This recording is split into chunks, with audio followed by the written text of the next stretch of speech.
Zara Tyndall, a royal without a royal title. It's fair to say that Zara is a great credit to the royal family.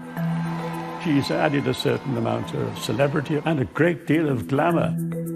Fun-loving, colourful, upbeat. Zara is one royal unconstrained by old-fashioned protocols. A member of the royal family gets a tongue ring? She certainly did do things that sparked controversy. Tonight, we reveal what's really made Zara the progressive royal she's become. And ask, how has her mother, Princess Anne, influenced her life? Zara has really looked to her mum as a way to live her own life. There is no pretense. There's nothing superficial about either of them.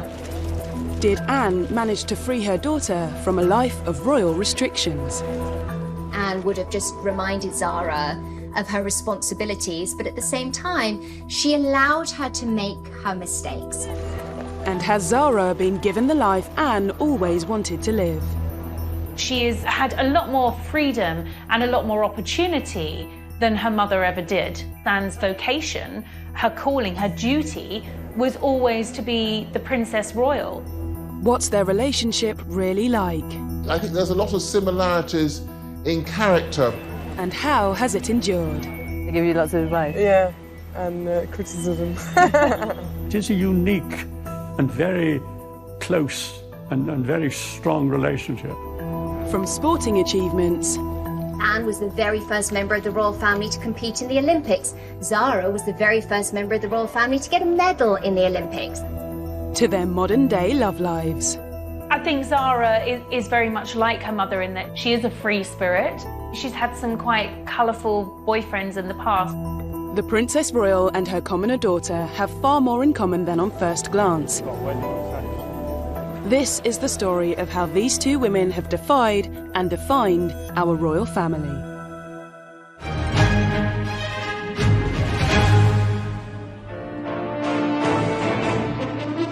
The 15th of May, 1981.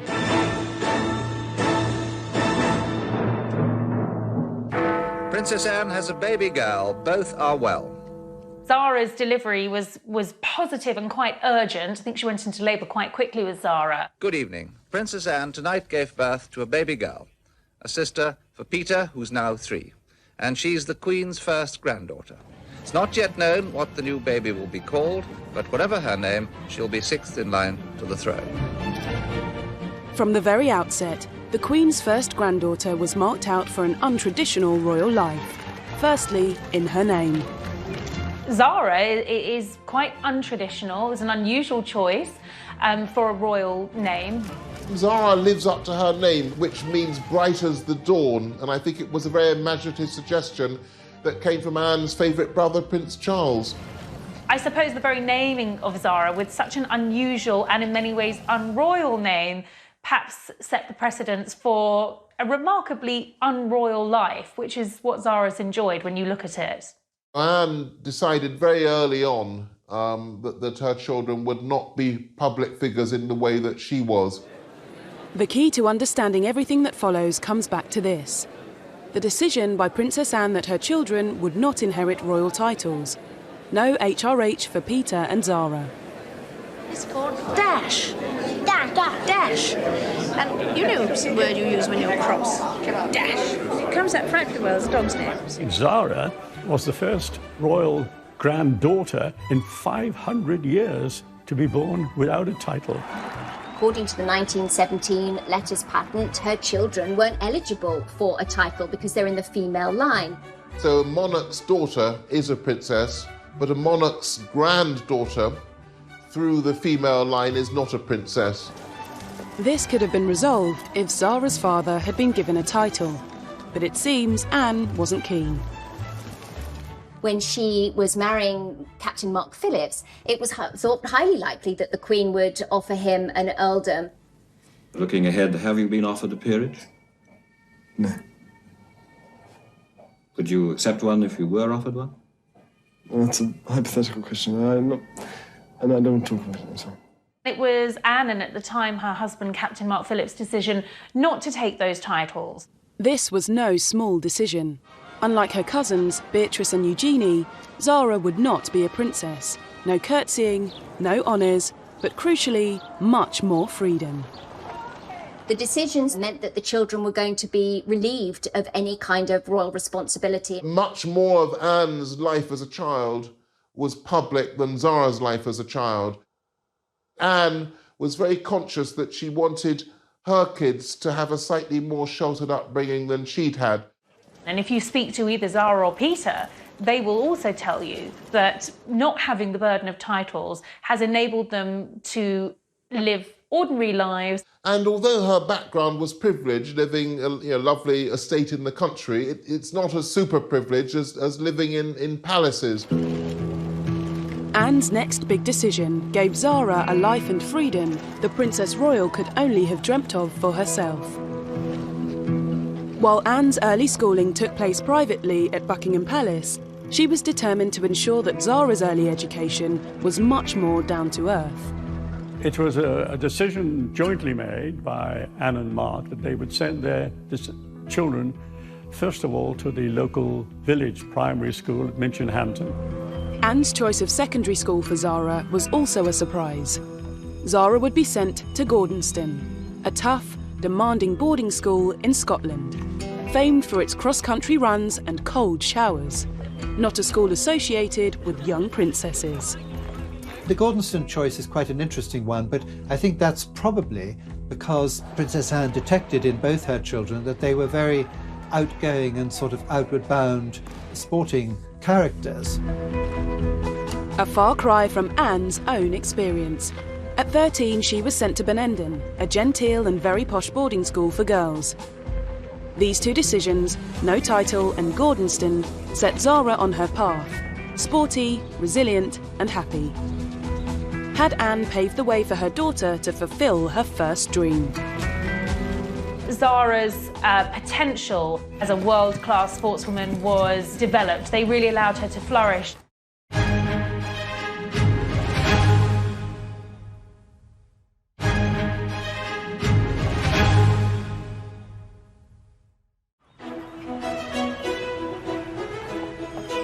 When her daughter Zara was just 13 years old, Princess Anne sent her to Gordonston School, despite Anne's brother, Prince Charles, describing it as hell on earth. Gordonston is not for everybody. Prince Charles, of course, is famous for saying that he loathed his time in this Scottish boarding school. I don't think it's a school where a very sensitive and creative person should go. But, the best will in the world, Peter and Zara, are not creative in that particular way. They're much more sporting types, and so they, I think, did prosper and rather enjoyed it up there. Zara and Peter actually had very positive, very happy experiences there. Princess Anne couldn't attend Gordonston. The school only began offering places to girls in 1972. But Anne was adamant that Zara would go to the school she may have longed to join, knowing it played to all Zara's strengths. They concentrated very much on the open-air life. There was a lot of sporting activity. Zara's potential as a world-class sportswoman was not only recognised but developed. They really allowed her to flourish. She loved boarding, she did well at her A-levels. Post-school, Princess Anne was thrust into life as a working royal, but she had other ideas for her own children. She could see Zara's potential, and she wanted to push her to reach her goals that she couldn't because of royal protocol. Zara has certainly had more latitude than her mother. She's able to be just that little bit more relaxed. She's always had to make her own way in life, and probably had a much easier time than those that are closer to the throne and are given titles and do have to operate as members of the royal family. Anne's early decision not to secure a royal title for her daughter meant Zara had choices that she never had. Like mother, like daughter, Zara was showing signs of excelling on the junior equestrian circuit. Not having that HRH title, not being a full-time working member of the firm, means that she's had a lot more freedom and a lot more opportunity than her mother ever did. Among all the qualities that Zara and Anne have in common, uppermost is their enduring love of horses. It's impossible to overestimate the importance that horses have been in the princess's life. The British royal family have to be the horseiest family in the country. It's almost like they're pre-programmed to come out loving horses as part of their genetic makeup. Zara, as with every child born into the royal family, would probably have sat on a horse for the first time before she can remember now. In that family, you learn to walk and then you learn to ride. You start on a Shetland pony and then you move on to a slightly bigger pony that's probably quite badly behaved and stomps on your toes occasionally. Pony Club puts a huge emphasis on horsemanship. So it's not just can you ride well, it's can you look after your pony, can you do the dirty jobs. They'll be on the road every week, through the season. And it's quite simply a lot easier to get up and drive your horses to the events, ride them, finish and come home. For both Anne and Zara, these routines became second nature as horses developed into a professional passion and cemented their relationship with each other. I think for Anne and Zara, horses represent their freedom. Influenced by her mother's career, Zara would follow in Anne's footsteps. Eventing comprises of 3 disciplines: the dressage, the cross-country and the show jumping. It's easy to forget because equestrianism doesn't seem so big now. You don't see it on the telly all that much. But Anne was one of the leading and most famous sportswomen of her era. Even if she hadn't been a member of the royal family, it would have been an incredibly impressive trajectory. She became the European champion in 1971 and she was only 21 years old, which is still an age that's eligible for young rider classes. So in the grand scheme of things, incredibly young in this sport. And 2 very familiar faces were on hand to present the princess with her gold medal. In the clip of that moment, Prince Philip in particular is absolutely beaming. Clearly so incredibly proud. Those are occasions when the Queen is present, of course, but I'm sure she would think she's present as a mother. And it was a very special moment that the Queen was able to give the prize to her daughter. And it wasn't a special favour prize, her daughter had earned that prize. But Princess Anne's European triumph was followed by a frustrating run of bad luck. Her horse suffered a tendon injury, ruling her out of the Munich Olympics, and there was more frustration the following year. In 1973, when she was the defending European champion, she fell off at the second fence at the Kiev European Championships. Then you have the press, of course, speculating, well, was she just a flash in the pan when she became European champion? That pressure was brought to bear at the next European Championships in 1975. After doing a very good dressage test, the media speculated that Captain Mark Phillips had doped her horse before the test, because they'd seen him give the horse a sugar lump. When the horse was drug tested, it was all clear, but she'd had to go through the whole competition knowing that everyone was watching her and thinking, are you cheating? Lucinda received her gold medal. She finished in second place at the European Championships and took home the silver medal. She looks at that as being more of a significant accomplishment because at that point she'd had just about everything that can go wrong, and she'd learned to deal with it. In 1976, Anne became the first member of the royal family to represent Britain in Olympic Games. Riding Goodwill in the Montreal Olympics of 1976, and she said, it's a unique example in equestrian history where the Queen had bred not only the horse but also the rider. With a European champion mother and an Olympic champion father, it was no surprise when Zara began to forge a fine equestrian career of her own. Zara, unlike her mother, had no conflicting royal responsibilities, so she was able to throw herself completely into her riding career, and Anne was on hand to support her daughter, underlining their unique relationship. It was my decision if I wanted to ride, and never pushed me, so but when I did, they very much backed me up, and they're both very knowledgeable, unfortunately. So they give you lots of advice? Yeah, and criticism. Zara may not have been pushed into equestrianism, but it was obvious that if she inherited her mother's ability, without the constraints of royalty, she could potentially go much further in the sport.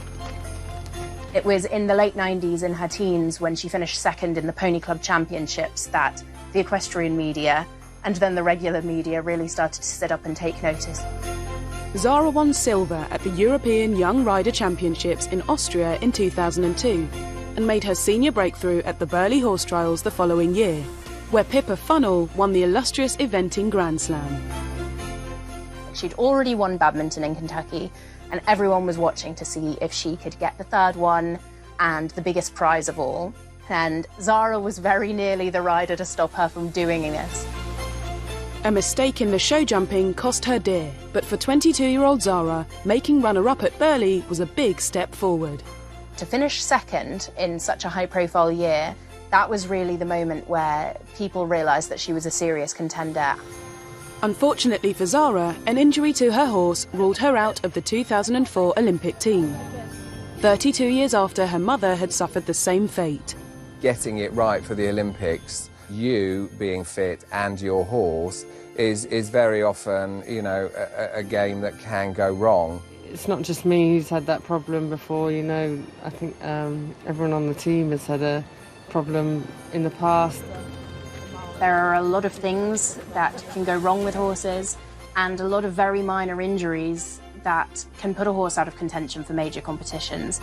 But Zara quickly put her Olympic disappointment behind her. After that, she started racking up the titles. In 2005, she went to the European Championships and became European champion. Yeah, she was a phenomenal, talented young rider, and her horse was very impressive. And together they just made this, you know, amazing pair. Zara had the chance to go one better, the following year at the World Championships in Germany, but she arrived in Aachen in a state of shock. Just before Zara went to Aachen for the World Championships, one of her best friends, Sherelle Duke, had what should have been a very innocuous fall at a one-day event. She fell and then the horse rotated over and landed on top of her, causing grievous injuries that she unfortunately didn't survive.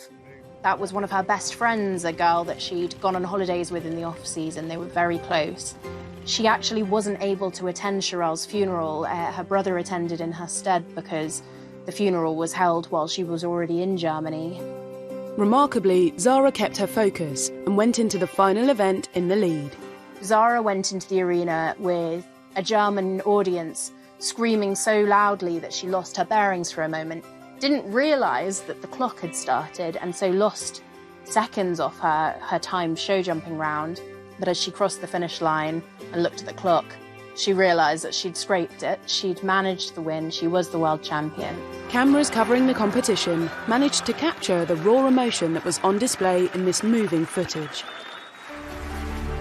A world away from the eventing arena, in a star-studded glitzy TV broadcast, we learned just how much Zara had touched public hearts. And the BBC Sports Personality of the Year for 2006 is Zara Phillips. To rapturous applause from the studio audience, Zara followed in her mother's footsteps to become the second royal family member to win BBC Sports Personality of the Year. People just voted, you know, again and again and again, and in their droves, because, you know, it was really important that she won, because it caused global interest in equestrianism. And a lot of the phone-in votes seem to be coming from Buckingham Palace. Because the sports personality, the telephone. Nice to go. They've all been voting on your phone. 35 years earlier, the award ceremony looked like a smaller, more intimate affair, but the achievements of both women were plain to see. Yeah, I think it probably made them realise that I wasn't just kind of playing around at it, and it was serious and it is hard work, and, you know, hopefully they have seen that. But Olympic success continued to elude Zara after her horse Toy Town was again injured before the 2008 Games in Beijing. Her Olympic debut would have to wait until London 2012, the Games which Princess Anne had been so instrumental in securing for the capital. The London Olympics, which obviously was an enormous occasion for her to be a part of. It's all getting much closer and everyone's getting more excited. And Zara wasn't there just for the ride. Jubilee year, the Queen's granddaughter, Zara Phillips, and her teammates were handed their silver medals by her mother, Princess Anne. Made it feel very, everything's worth it, and, you know, we did a good job, and we got an Olympic medal. You know, not many people could say that. Obviously it's amazing. It was amazing to get a medal anyway, so to get it from your mum was pretty cool. Anne and Zara's relationship during this time just grew stronger, and Anne's early decision to allow Zara more freedom outside the royal family had paid off. Zara had achieved something Anne never managed. Well, they all rode brilliantly. They won the Olympic silver team medal. Things went well for us as well, winning the team gold. Zara and I had a great time afterwards, and I was obviously happy for her. We took a boat up the Thames with lots of the team members and friends and family, and we just had a fantastic night, going up the Thames, sat on a boat, drinking, laughing, and just remembering, how great the last couple of weeks had been.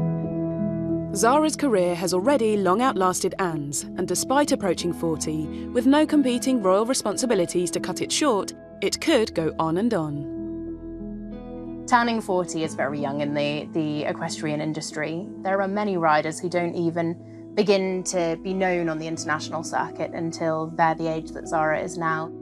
Her father, of course, was awarded the silver Olympic medal on his 40th birthday by Princess Anne.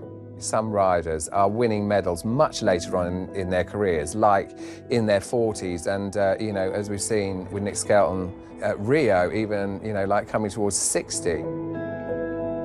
With Zara expecting her third child this year, the postponed Olympics due to take place this summer are off the radar, but future success is still very much on the cards. Just because Zara's now in her 40th year certainly doesn't mean that perhaps she'll be slowing down even for the next 10 years. Her top horse at the moment is Class Affair, who has just turned 12 years old. So 12 years old is very much a little bit like 40 for riders, the time at which we start to see them step into their peak. It's still quite young. The 2024 Olympics, which will be in Paris, would be probably on Zara's agenda and wouldn't be out of the question. I'm sure her time will come again. She's just way too talented and too young, really, to think that she won't be back at the top. Next, from horses to husbands. While Anne and Zara bonded over life on the equestrian circuit, they had very different approaches to their love lives. One was duty-bound to have one of the biggest weddings of the 70s. And probably thought the whole wedding was a necessary evil. The other was free to marry in a way that suited her. I think that was a prime example of the freedom that comes with being a non-titled member of the royal family.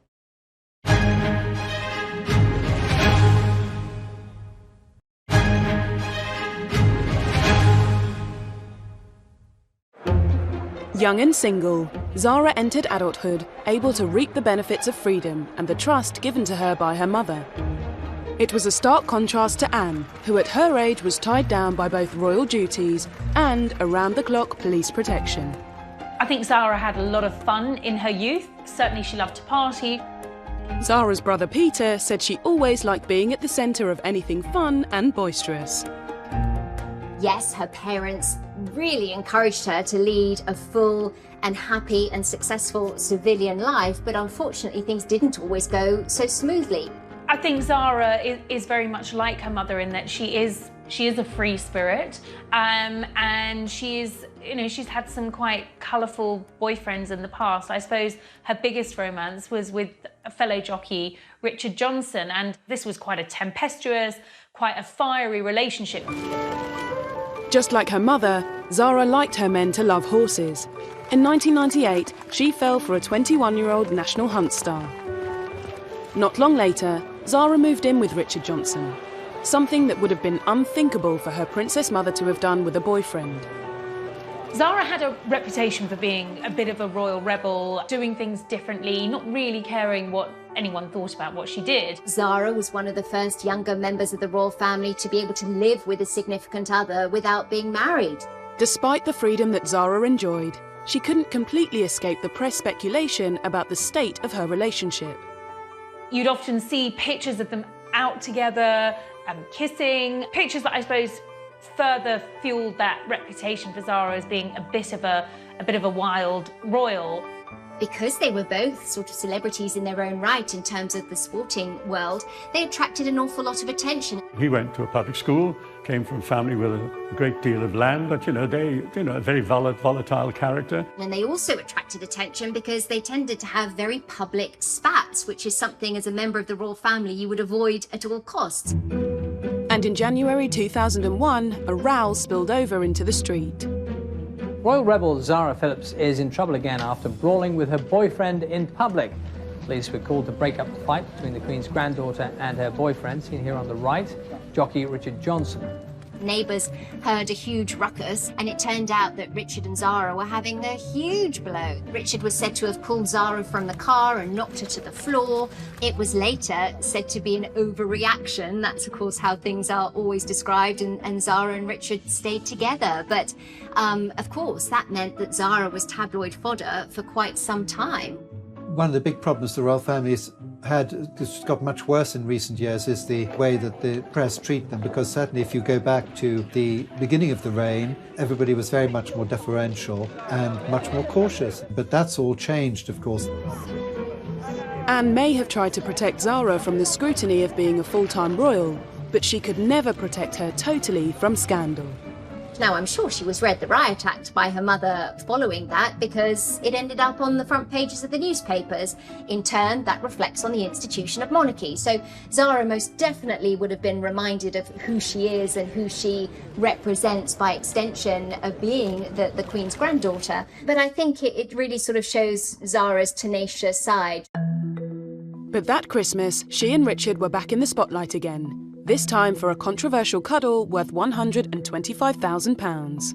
Princess Anne's daughter, Zara Phillips, has been accused of being the latest royal to cash in on her status. Zara had a reputation in the press for being a bit of a rule breaker, and she certainly did do things that sparked controversy. One of those things was agreeing to do a deal with Hello magazine with Richard. This was the couple inviting the cameras into their Cotswold home. A cosy 13-page posed photo spread showed them lying together in each other's arms in front of the fire. And although the focus was supposed to be on the couple, all eyes were on Princess Anne's daughter. Public criticism, tabloid headlines, these were exactly the kind of things Anne had tried to protect her daughter from. Had her attempt to give Zara a more normal life backfired? It all felt very celebrity and not particularly royal. Anne would have just reminded Zara of her responsibilities, but at the same time, she allowed her to make her mistakes. It might just prickle Princess Anne that here were her children then invading their own privacy by inviting the cameras into their home. Anne must have known from bitter experience that with freedom came responsibility. But perhaps she also recognised in Zara something of her younger self. When Anne was younger, she had that reputation for being a bit of a wild child. It was a bit of the attitude that Zara has as well, a bit of can do and don't care. Anne clearly understood just how intrusive the press could be when dealing with the private lives of the royal family. Her love life generated a lot of interest, and I suppose further fueled that image of her being a bit of a wild child, which often got Princess Anne into hot water. I mean, her attitude to the press. And in her younger days, Anne became known for her celebrated clashes with pushy journalists. In the early days of Anne's emerging onto the public scene, of course, there was a great battle with the press. Actually, she seemed to enjoy the battle. I have to say she gave equally as good as she got. Very good news for us, Your Royal Highness. So you have a vivid imagination. And she also understood just how difficult relationships could be for royals in the spotlight. Has it been a great strain keeping it secret and indeed keeping it away from people like ourselves? I think it has, yes, it became rather a strain. Yeah. It's funny with Anne, you wouldn't really look at her and consider her a romantic, but I think Anne probably is something of a romantic. She met her first husband in 1968. They met through the eventing equestrian circles, and they got married in 1973. Do you think you would have married out of a sense of duty? No way. I'm glad you said that. One very brave reporter asked her at the time if she thought her marriage would be able to survive the pressures of royal life, and she snapped back, well, it's got to, hasn't it? Unfortunately, it didn't. the marriage was clouded by scandal. Zara was barely 18 months old as journalists dogged Anne on a charity visit for Save the Children in Africa.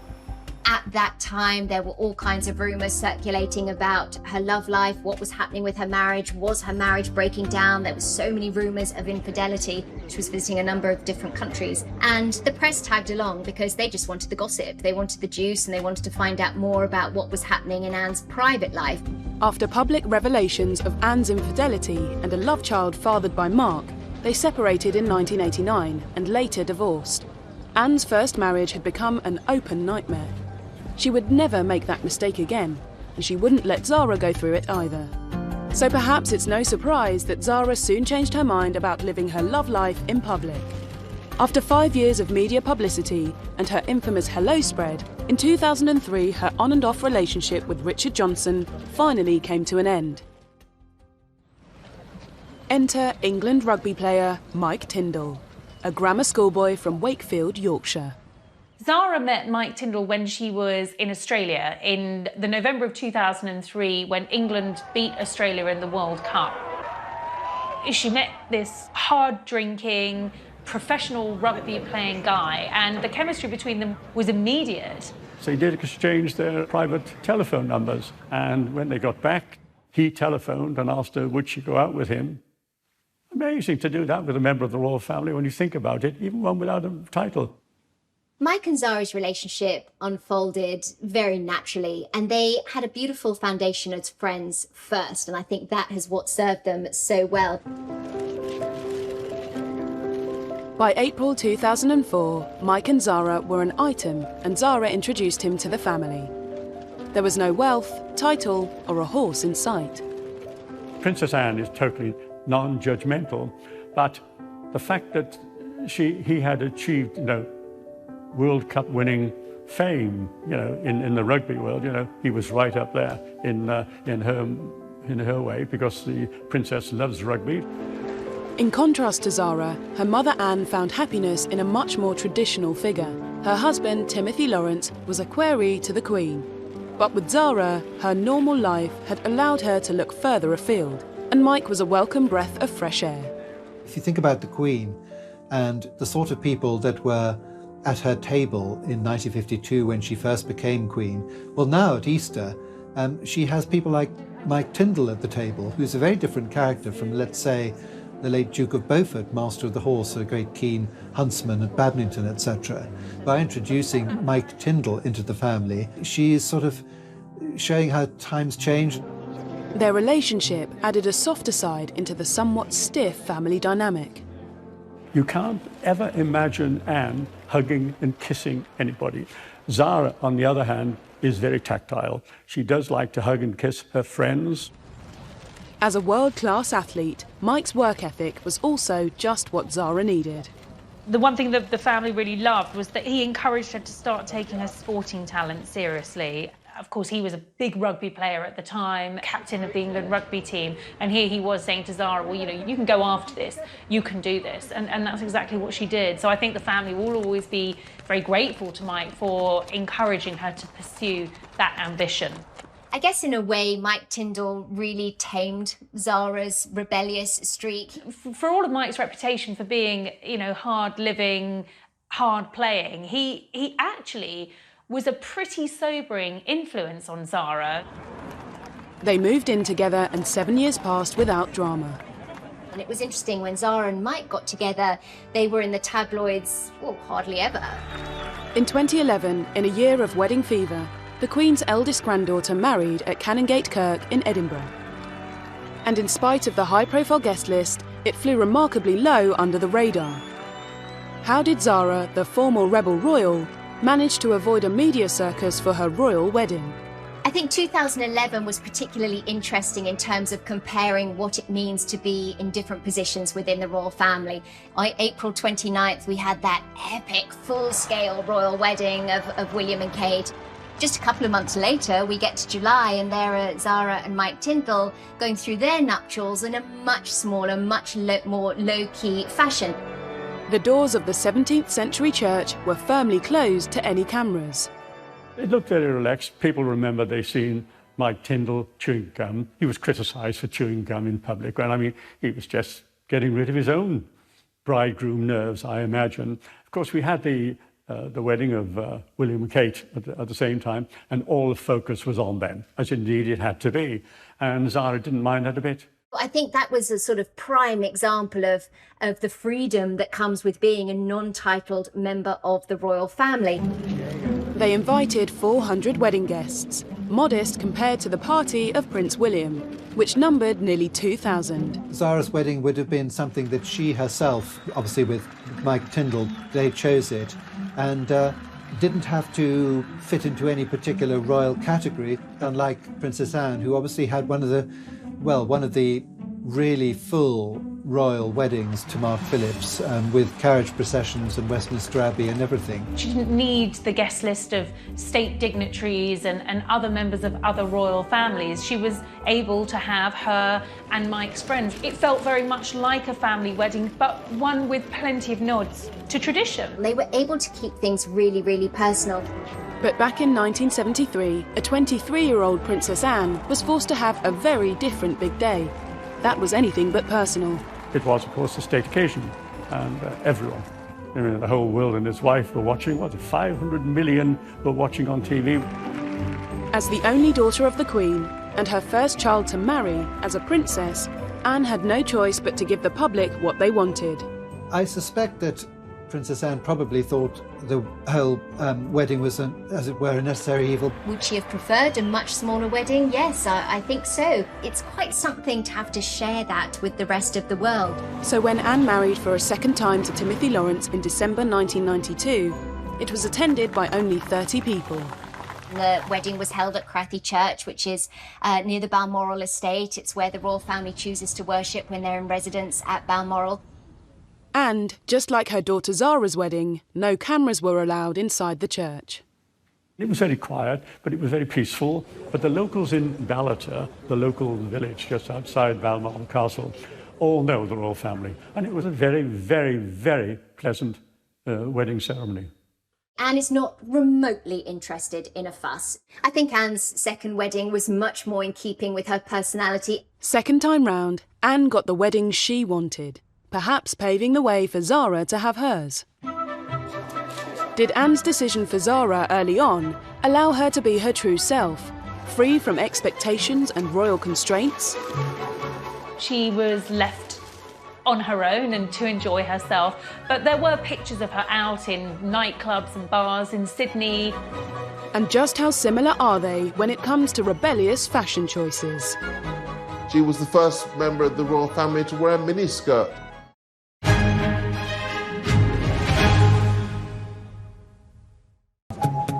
Princess Anne was born into her royal role, but it was never something she wanted for her daughter. By handing Zara the freedom to be herself, she created a unique bond between mother and daughter, born out of trust and a determination not to be defined by title, even if that did raise some eyebrows. She did have a bit of a reputation of being a wild royal. Princess Anne's daughter, Zara, has joined Keith and the Prodigy and Spice Girl Mel B by getting her tongue pierced. It made front page in nearly every newspaper in Britain. Just behind the Queen Mother, Princess Anne's daughter, Zara, who's reported to have a stud in her tongue nowadays.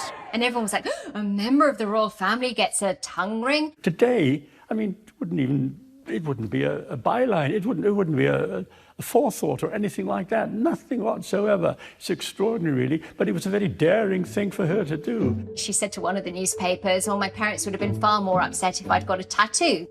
She made the decision to take a gap year. So she spent several months in New Zealand and Australia. For the most part, she was left on her own and to enjoy herself. But there were pictures of her out in nightclubs and bars in Sydney. Apparently she was bungee jumping in New Zealand. So I think she was doing what most kids do when they leave school, going off and having a bit of a wild time. Anne, too, was considered rebellious in her younger days, but her actions now seem tame. In allowing Zara extra freedoms, was she giving her daughter a life she'd always wanted for herself? Anne was very much labelled a free spirit, a bit of a wayward royal, certainly by the press. People were stunned when footage emerged when Princess Anne was only 19 and she was filmed driving a 52-ton Chieftain tank across rugged terrain. With her recent visit to a North Sea gas rig, the first member of the fair sex ever to be allowed on board one, the princess must be getting used to setting precedents. She's obviously willing to try her hand at anything that comes her way. Now, that didn't make her a royal rebel, but it certainly made her a woman who knew what she wanted to do in life. Zara Phillips has shown the same level of determination in terms of she won't be told, no, I can't do something. Some of Anne's early antics may have been daring, but she paved the way for her daughter to blaze a far more daring trail, especially for a royal. Shortly after returning from her travels in 2000, she was reported to have hosted an Anne Summers party at Gatcombe Park. Perhaps not wanting to conform the way people might expect her to as a member of the royal family, but nonetheless having plenty of fun. She was pushing the boundaries for a young member of the royal family in those days. Not that Anne didn't push boundaries in some ways herself. Her dress sense as a younger woman was viewed as bold. She was the first member of the royal family to wear a miniskirt, which was frowned on by a lot of other people outside the royal family, but not from anybody inside, of course. That was definite trend setting.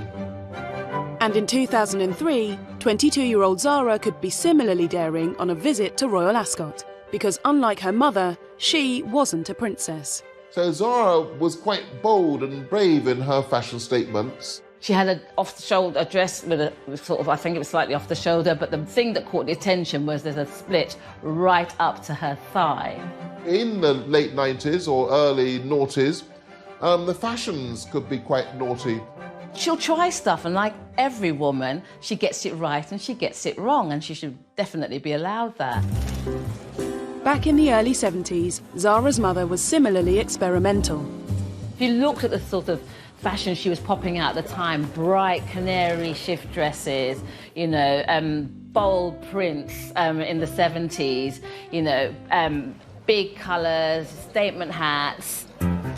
But Anne's fashion sense has become more conservative with age, in part down to the requirements of her royal role, something Zara hasn't had to contend with. It's his function over fashion. Anne is a Princess Royal doing a duty. I think the reason she's worn the same hairstyle for so many decades is to make sure that the focus is on the work, not on what she looks like. As a full-time athlete, her daughter has a similar approach.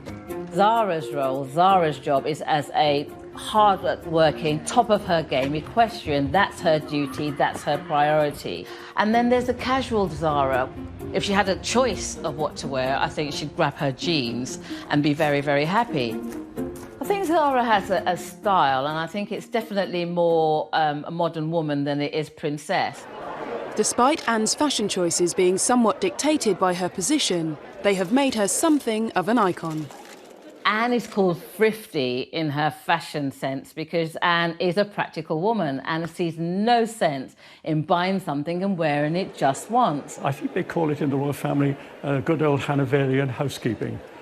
One thing she once said to me was, a good suit can go on forever. Anne famously mocked her own thrifty nature when asked about it by Michael Parkinson. The press picked up on the fact that you arrived wearing the same suit they claimed as you were wearing in 1978. It's older than that. It's older. She's got items in her wardrobe that are likely older than her children. The fact she can still fit into them is remarkable. If only I could get into things that I bought 30 years ago, and the fact that she still looks good in them, I think sends a really great message. She's a great champion for sustainable fashion. With more than 500 royal engagements a year in her diary, Anne's fashion choices have become her uniform for carrying out a role she was born to do. Her vocation, her calling, her duty was always to be the Princess Royal. It is a life of service. It's something which she has always accepted. Princess Anne has inherited from her parents this profound sense of duty, absolute sense of duty, and indeed her dedication to public life overrides everything.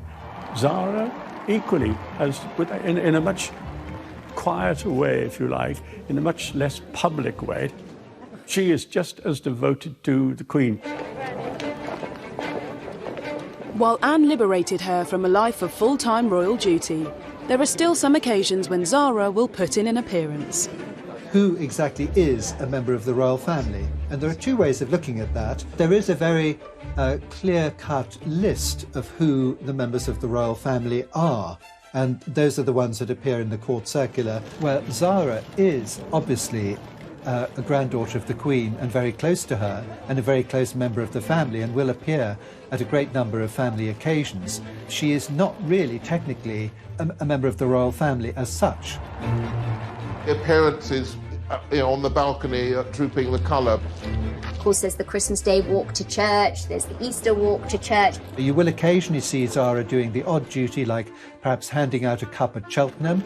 She may not be an official royal, but Zara is clearly at the very heart of the younger Windsor family. William and Harry, the closest cousins that Zara has got within the royal family, lost their mother at that comparatively early age, back in 1997. Zara seemed to grow even closer to them. Not long after Diana died, the Prince of Wales decided they should all go on a skiing holiday. In January 1998, the world's press descended on Klosters, Germany, for a photo call. Zara would try to trip them both up, and she'd throw snowballs, and they'd have a wrestle in the snow. She was there to take the focus off them, take the pressure off. They used to hate those photo calls, but with Zara, everything is more fun because she's so gregarious. She's great to have around because of her positive energy and her zest for life. She was a huge help, an enormous help to those two, and William in particular, I think, has always had a huge, huge affection for Zara. William is quite serious by nature. He's actually quite shy. Zara is sort of the comedy cousin that you can turn to, where she takes the pressure off of everything. And so that friendship is so authentic. There are dozens of photos of William and Zara together over the years, laughing, joking. There's one time where Prince William was holding an umbrella over Zara. He was protecting her from the rain. I think he feels very protective towards her, and she feels equally protective of him. And Zara has continued to support the family, especially William, from the sidelines. For William in particular, trust is everything. So when you've got a cousin who understands what it is to be a member of the royal family, but they don't have the same pressures associated to it, they can be a tower of strength and support. In October 2013, William made Zara godparent to George, his first son and future king. It's Zara's total loyalty and dedication to her family that has made her such an asset to the cousins that have had to endure the negative side of royal life. She may not have a title because of her mother's early decision, but Zara has an integral role with those closest to the future of the crown. But what about her own children? Has Zara's freedom from royal expectations allowed her to discuss things that others might not?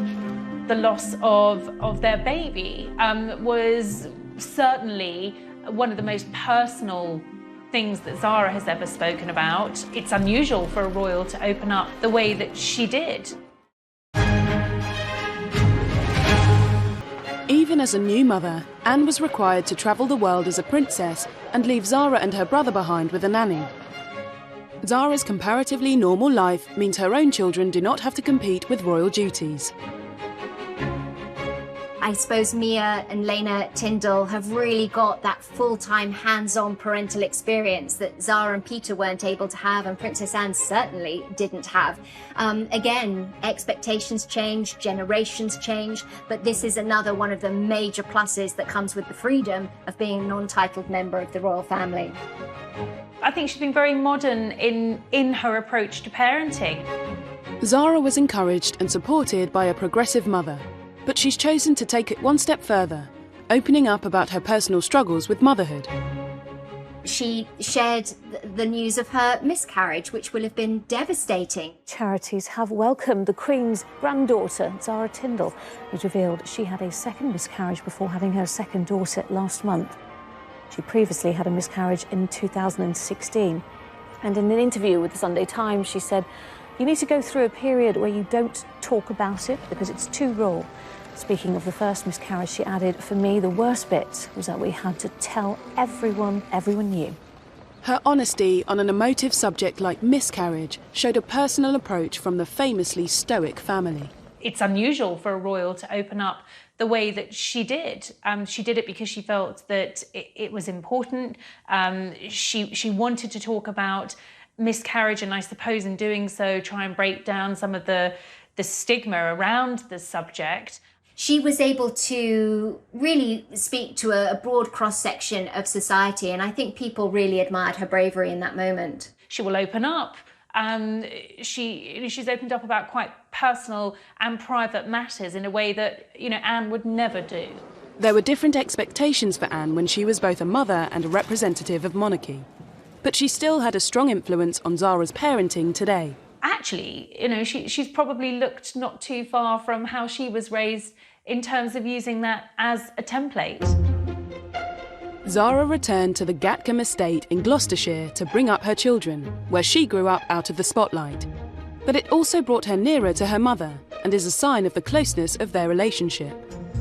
I think what's really lovely is that both Zara and Peter have stayed very close to home. They both live on the estate with their mother, and Princess Anne spends a lot of time with them. Weekends are spent taking the children for pony rides and long walks around. Gatcombe actually has a running farm on it as well. She's a good mother, and she's actually a very affectionate grandmother, which I think surprises quite a number of people.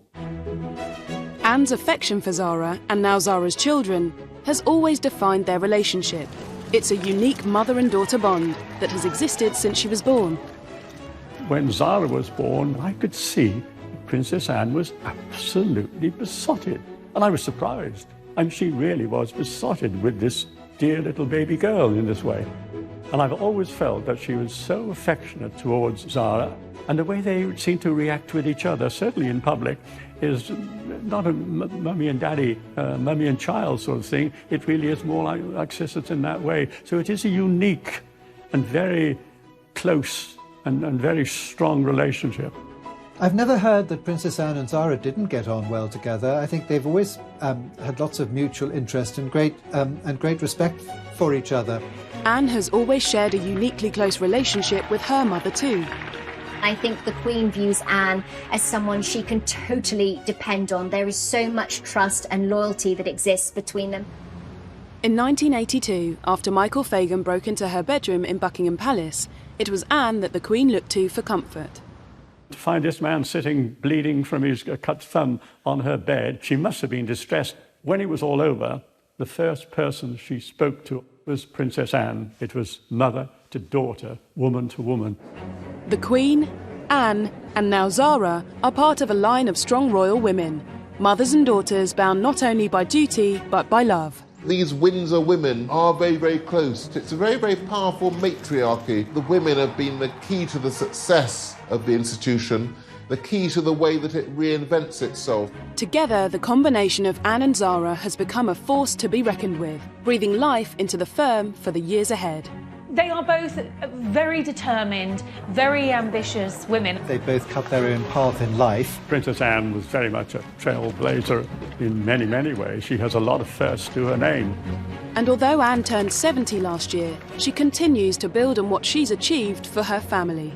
We know that there's longevity in the royal family, and Anne shows no sign of slowing down. She's still in lockdown years she slowed down a bit, but until then, still 400 to 500 engagements a year. Everybody who gets her are absolutely thrilled to have her because she's hugely supportive. Zara has shown us how the royals have evolved and how being liberated from any official role can lead to the modern royal. I think it's probably inevitable that in years to come we are not going to see a royal family as we have today. So I think it's important in the royal family, whether you have a title or not, that you have a constructive role. Princess Anne and her influence led Zara to live a much freer life, and perhaps a life that Anne would have preferred for herself. Zara is an absolutely perfect example of a non-working member of the royal family who gives back to the community, who is present for her family, and yet she's also proven herself on her own merits. She's worked really hard. She hasn't expected any kind of handouts. She's added a certain amount of celebrity, of course, and a great deal of glamour. But having lived a life without a title, she's also struck a balance between relatability and royalty. Being a member of the royal family, having a private life, but also using her position for good. And it's not easy to achieve. Anne broke the mould to give her daughter freedom to push the boundaries in every aspect of her life. One thing has always struck me about the similarity between mother and daughter, Anne and Zara, is their independence of spirit. And together, mother and daughter have shown you can merge duty, lineage and ambition to do what you want. I only wish if there could be a blueprint for future generations on how to find that balance and how to live a non-royal life in a royal world. Zara Tindall's it. We should expect to see more royals like Zara in years to come.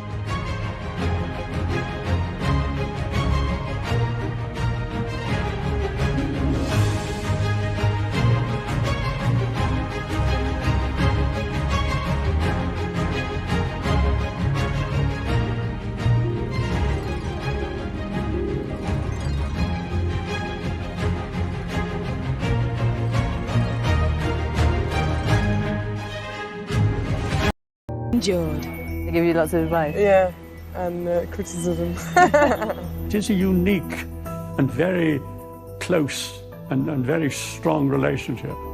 From sporting achievements, Anne was the very first member of the royal family to compete in the Olympics. Zara was the very first member of the royal family to get a medal in the Olympics. to their modern-day love lives. I think Zara is very much like her mother in that she is a free spirit. She's had some quite colourful boyfriends in the past. The Princess Royal and her commoner daughter have far more in common than on first glance. This is the story of how these two women have defied and defined our royal family.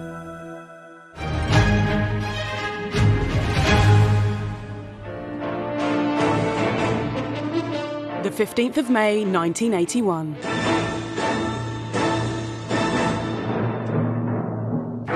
Princess Anne has a baby girl. Both are well. Zara's delivery was positive and quite urgent. I think she went into labour quite quickly with Zara. Good evening. Princess Anne tonight gave birth to a baby girl, a sister for Peter, who's now 3. And she's the Queen's first granddaughter. It's not yet known what the new baby will be called, but whatever her name, she'll be 6th in line to the throne.